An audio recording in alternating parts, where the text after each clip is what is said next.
الحمدللہ رب العالمین والعاقبۃ للمتقین والصلاة والسلام علی سید الانبیاء والمرسلین وعلی آلہ واصحابہ اجمعین، اما بعد۔ دوستو، آج کچھ باتیں گالی کے تعلق سے عرض کرنی ہیں۔ گالی دینے سے انسان کا وقار مٹی میں مل جاتا ہے۔ انسان کتنا بڑا باصلاحیت ہو اور کتنے بڑے عہدے پر ہو، گالی دینے سے وہ انسان لوگوں کی نظروں سے گر جاتا ہے۔ اس لیے اپنی عزت اور وقار کو بڑھانے کے لیے اور بچانے کے لیے آدمی کا اپنی زبان پر کنٹرول کرنا بہت ضروری ہے۔ آج جب ہم مسلم معاشرے کی طرف نظر اٹھاتے ہیں تو یہ دیکھ کر ہمارا سر شرم سے جھک جاتا ہے کہ گالیاں لوگوں کا تکیہ کلام بن گئی ہیں۔ گالیاں لوگ اس طریقے سے دیتے ہیں کہ گالیوں کی گندگی کا ان کو احساس ذرہ برابر بھی نہیں ہوتا، اور گالیاں دینے مر یہ کام صرف بڑوں کا ہی نہیں ہے، بلکہ گالیاں دینے میں بچے بھی اپنے بڑوں سے 2 قدم آگے نظر آتے ہیں۔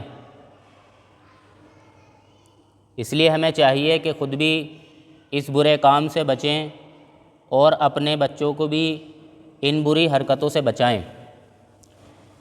گالی گلوچ کرنا نبی نے اس کو منافق کی نشانی قرار دیا ہے۔ اللہ کے نبی نے ارشاد فرمایا، منافق کی 4 نشانیاں ہیں کہ جب بولے تو جھوٹ بولے، جب وعدہ کرے تو خلاف ورزی کرے، اور جب امانت رکھی جائے تو خیانت کرے، اور جب جھگڑا ہو جائے تو گالی گلوچ پر اتر آئے۔ دوستو، دل ایک ایسا برتن ہے، آپ اس کے اندر جیسی چیز اور جتنی چیز بھی بھریں گے اس کے اندر سے وہی چیز نکلے گی۔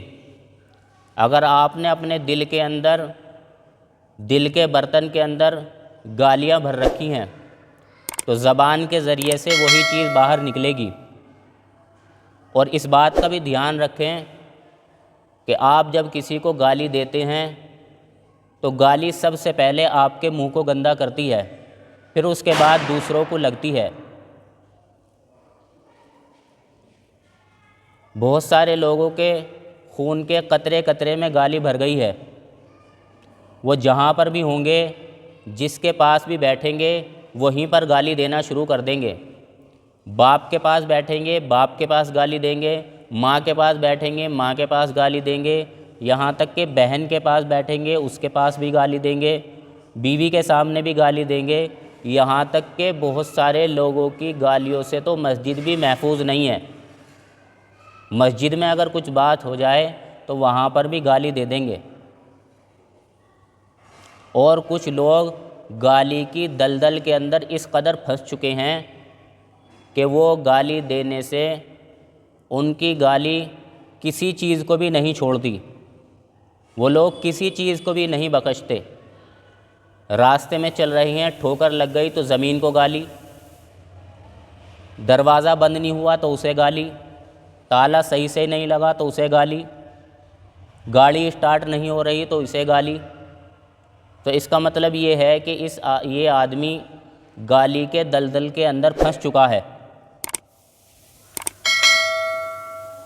اور بہت سے آدمی تو صرف روب جھاڑنے کے لیے گالی دیتے ہیں کہ کسی سے کچھ بات ہو جائے تو شروع میں اتنی زیادہ گالی دے دیں گے کہ جو شریف آدمی ہوگا وہ آدمی چپ ہو جائے گا۔ یہ آدمی یہ سمجھتا ہے کہ دیکھو فلاں آدمی مجھ سے ڈر گیا، بلکہ کوئی آدمی کسی سے نہیں ڈرتا، بلکہ گالی گلوچ کرنے والے آدمی سے ہر آدمی اپنی عزت بچاتا ہے۔ جو اس طریقے سے سمجھے کہ مجھ سے ڈر گیا تو وہ آدمی اس کتے کی طرح ہے کہ جب کتا بھونکتا ہے تو شریف آدمی چپ چاپ نکلنے کی کوشش کرتا ہے۔ اگر کتا یہ سمجھے کہ دیکھو یہ آدمی مجھ سے ڈر گیا تو بتاؤ کتا کتنا بڑا نادان اور بیوقوف ہے۔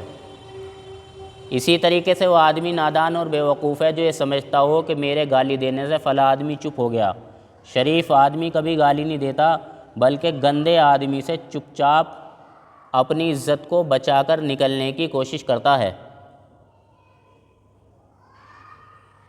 اور بہت سے آدمیوں کی عادت ہو گئی ہے کہ جہاں پر آدمی کو یہ معلوم ہو کہ اس کی کٹائی ہو جائے گی، جس طریقے سے کتا بھونکتا ہے، بھونکنے کے بعد سامنے والا آدمی چپ ہو جاتا ہے تو کتا بھونکتا ہی رہتا ہے، لیکن اگر سامنے والا آدمی اینٹ اٹھا لے تو کتا بھاگ جاتا ہے۔ ایسے ہی گالی دینے والے کو جب یہ سمجھتا ہے کہ بھئی سامنے والا آدمی طاقتور ہے اور پاورفل ہے، یہ میری کٹائی کر دے گا، تو وہاں پر یہ آدمی گالی نہیں دیتا۔ اور جہاں پر آدمی کمزور ہو تو وہاں پر یہ آدمی خوب گالیاں دیتا ہے، اس کے سامنے ہی گالی دیتا ہے۔ لیکن گالی دل میں بسنے کا نقصان یہ ہوتا ہے کہ کمزور آدمی کے منہ پر گالی دے گا اور طاقتور آدمی کے پیچھے گالی دے گا یا من میں گالی دے گا، ہر حال میں اس کی گالی سے کوئی آدمی محفوظ نہیں ہوگا۔ اللہ تعالیٰ اس گندے کام سے ہم سب کی حفاظت فرمائے اور زبان پر اپنے کنٹرول کرنے کی اللہ توفیق عطا فرمائے اور اس پر محنت کرنے کی کوشش عطا فرمائے۔ وآخر دعوانا الحمد للہ رب العالمین۔